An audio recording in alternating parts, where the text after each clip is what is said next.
Thanks for joining us for Faith Meets Mental Health with our host, Kim Boswell, the Alabama Commissioner of Mental Health. If you have any questions for our host, you can always email mentalhealth@fraser.church. We hope you enjoy this week's episode. Hello, and welcome to the Faith Meets Mental Health podcast. I'm Kim Boswell, Commissioner of the Alabama Department of Mental Health. And today my guest is Dallas Rabig. I have known Dallas for probably around 4 years and have always been just so impressed with her passion and commitment to the children of this state. And so I'm so happy for her to be here today. And I'm going to let Dallas tell you a little bit more about herself. Well, I'm glad to be here, Commissioner Boswell. Yes, we've known each other for about 4 years, I guess. So I am the state coordinator for infant and early childhood mental health here in Alabama. I have been doing that for right at 4 years, I think. I got started in infant and early childhood mental health about 10 or 12 years ago, straight out of grad school as a counselor.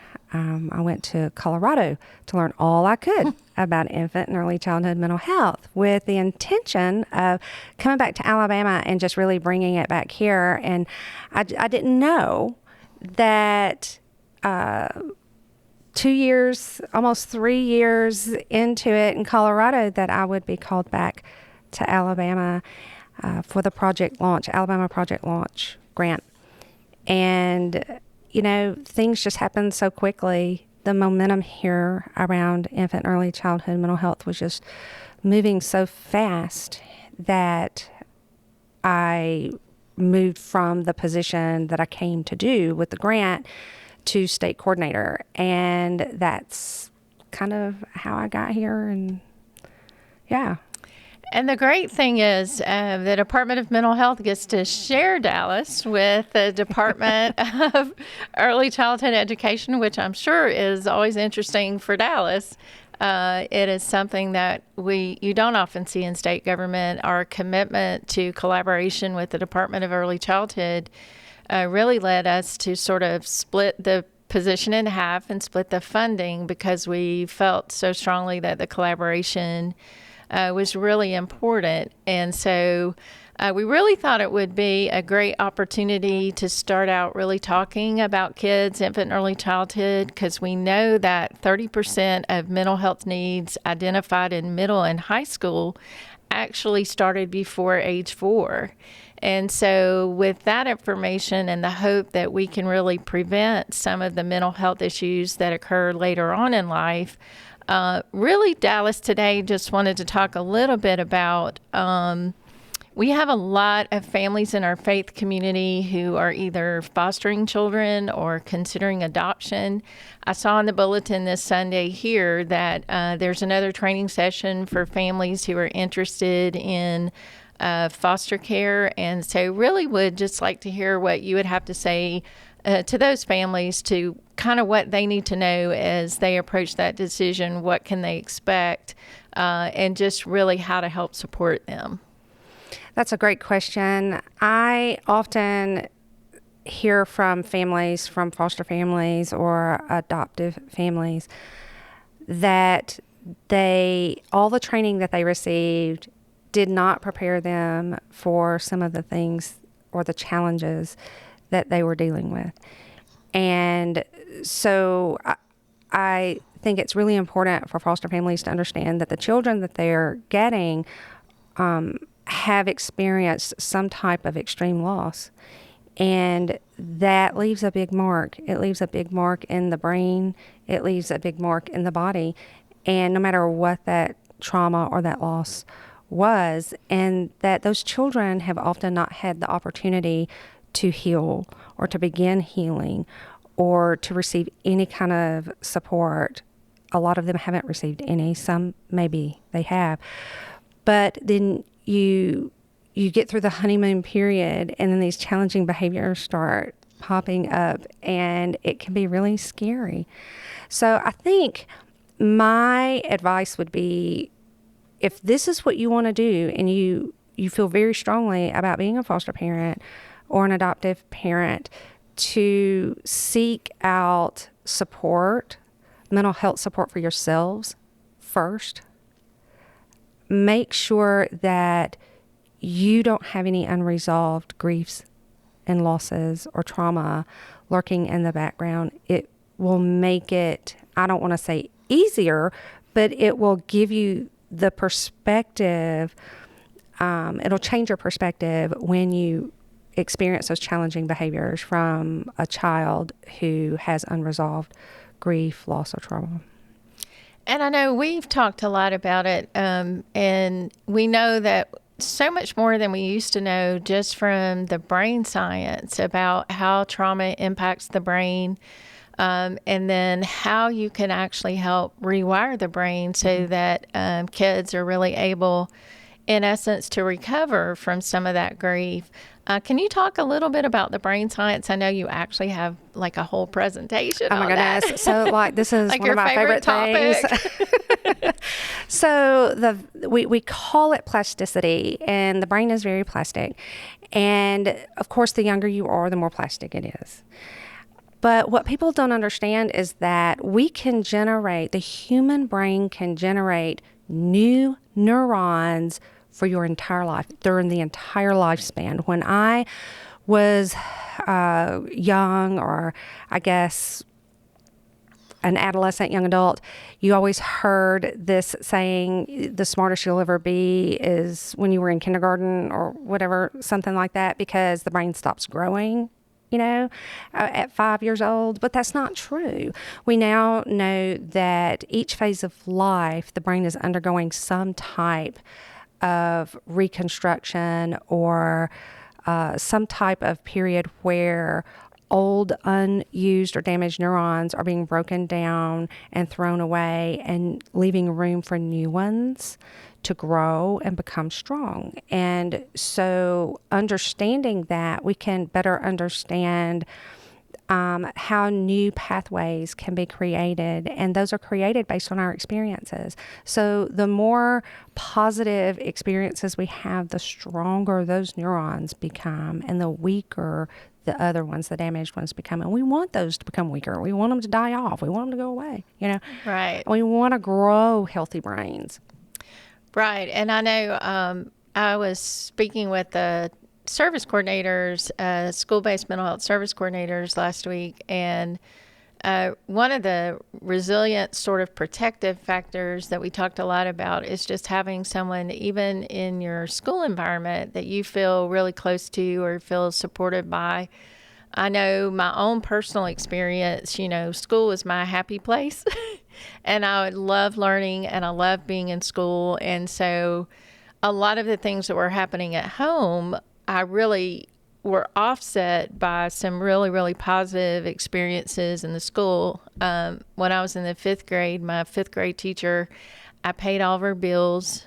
She would hand me her checkbook every month and hand me her bills, and I paid her bills. And so to be in the fifth grade and have an adult who showed that kind of confidence in you was just so helpful for me, particularly with, not being in the best environment at home.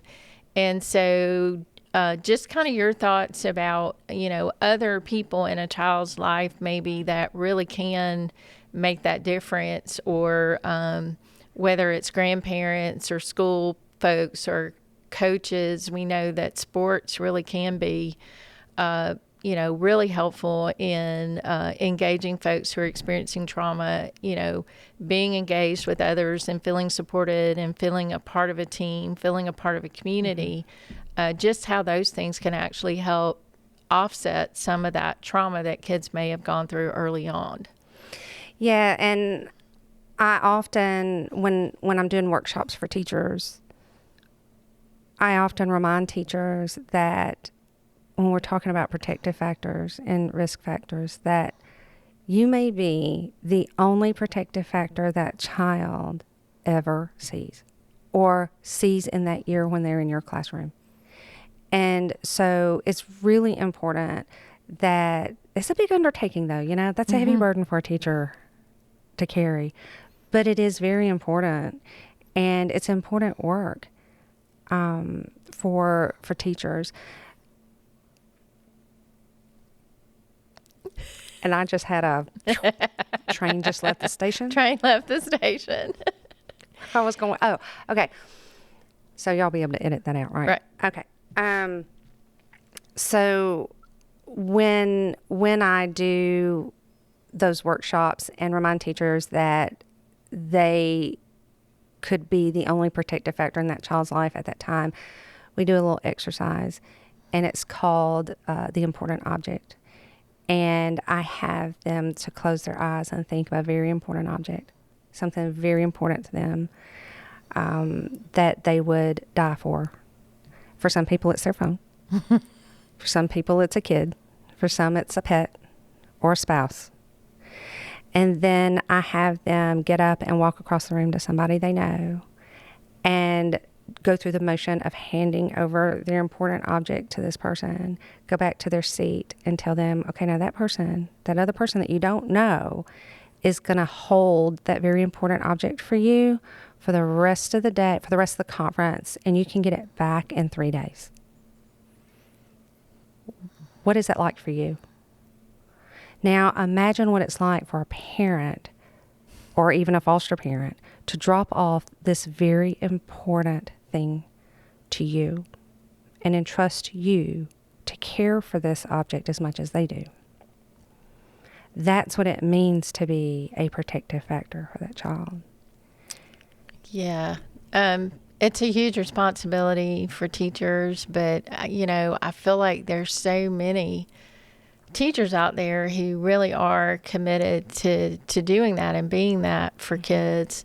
And often it is that teacher or that coach, or sometimes it's the lunchroom lady. I've had stories, people have told me stories about, it was the lunchroom lady that asked me every day how I was doing. That or the custodian. Or the custodian. Mm-hmm. So having those important adults really that engage with that child and really are available and there for them, somebody that feels safe to them, is so absolutely important that I just don't think we can estimate how important that is. And I think as a church, I know, and as a faith community, that's where I really feel like there's some advantages for kids who are engaged in a faith community, because the church and the faith community can be that safe place, yes, hopefully, for kids as well. And then, of course, you and I both have a love of music. We both like to sing. We're going to spare y'all that. But we also know that music is has a huge impact in rewiring the brain as well. Yes, so music and movement. Drumming, I think that's one of playing the drums. Any kind of bilateral stimulation. Yeah. Yeah. So I think that's where really the church environment can really be a huge support. I talked about it when I spoke at the summit. There's a group of ladies here, all of them, I think, actually former teachers that organized the children's choir. And I joke with them, I'm like, you have no idea how many little brains you've rewired over the last 20 years just by having them engaged in those events and having them singing, having them, perform and be a part of a group is just such a joy to see a lot of that going on. And I really do think that's where the faith community can really play a big role in that. And that's often the question in the faith community. It's like people get a little scared of the word mental health sometimes because it conjures up, some other things. But I think really kind of the message we want people to hear today is being available, being a good support system, being that safe person a kid can talk to, whether you're the Sunday school teacher or the choir director, or the teacher in the classroom. That is just such an important role for us to have, because really connectedness is really what we're all looking for. Yes, it is.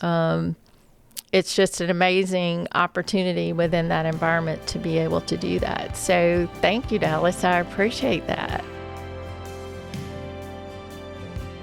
Thanks again for listening, and don't forget, if you have any questions that you would like to be discussed on an upcoming episode, you can always email mentalhealth@fraser.church. Also, you can view video of our episodes on fraser.church/videos or on youtube.com/fraserchurch. And if you haven't already, be sure to subscribe wherever you get your podcasts.